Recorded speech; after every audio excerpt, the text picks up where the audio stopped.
সামনেই বিধানসভা নির্বাচন, তার আগেই ঘর গোছাতে প্রস্তুত প্রত্যেকটি রাজনৈতিক দল। ভোট এলেই বিভিন্ন রাজনৈতিক দলের কর্মীদের দল বদলের হিড়িক দেখা যায়। এবার দেখা গেল পূর্ব বর্ধমানের মেমারিতে জাতীয় কংগ্রেস ছেড়ে মেমারি ১ নম্বর ব্লক তৃণমূল কংগ্রেস সভাপতি নিত্যানন্দ ব্যানার্জির হাত ধরে তৃণমূল কংগ্রেসে যোগদান করলেন শুক্রবার।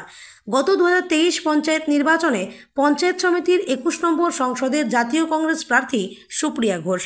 সভাপতি মেমারি ১ নম্বর ব্লক তৃণমূল কংগ্রেস কমিটির পক্ষ থেকে দলুই বাজার ১ নম্বর অঞ্চল কংগ্রেসের উদ্যোগে কর্মী সম্মেলনে উপস্থিত হয়ে নিত্যানন্দ ব্যানার্জি কর্মীদের উদ্দেশ্যে আগামী দিনের বার্তা দিলেন। ফের শাসক দলের গোষ্ঠীকোন্দল প্রকাশ্যে।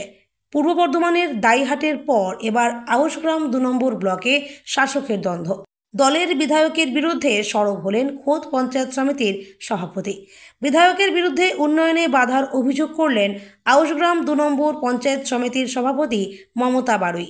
আউশগ্রামের বিধায়ক অভেদানন্দ থান্ডারের উদ্যোগে বিরুদ্ধে উন্নয়নের বাধাসহ একাধিক অভিযোগে যখন সোচ্চার হচ্ছেন পঞ্চায়েত সমিতির সভাপতি মমতা বাড়ুই, তখন মঞ্চে উপস্থিত ছিলেন আউশগ্রাম ২ নম্বর ব্লক তৃণমূল কংগ্রেসের সভাপতি শেখ আব্দুল লালন সহ অন্যান্য নেতাকর্মীরা।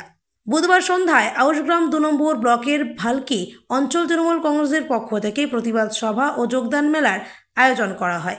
এই সভায় বক্তব্য রাখতে গিয়ে পঞ্চায়েত সমিতির সভাপতি মমতা বাড়ুই বিধায়কের বিরুদ্ধে চরম ক্ষোভ উগরে দেন।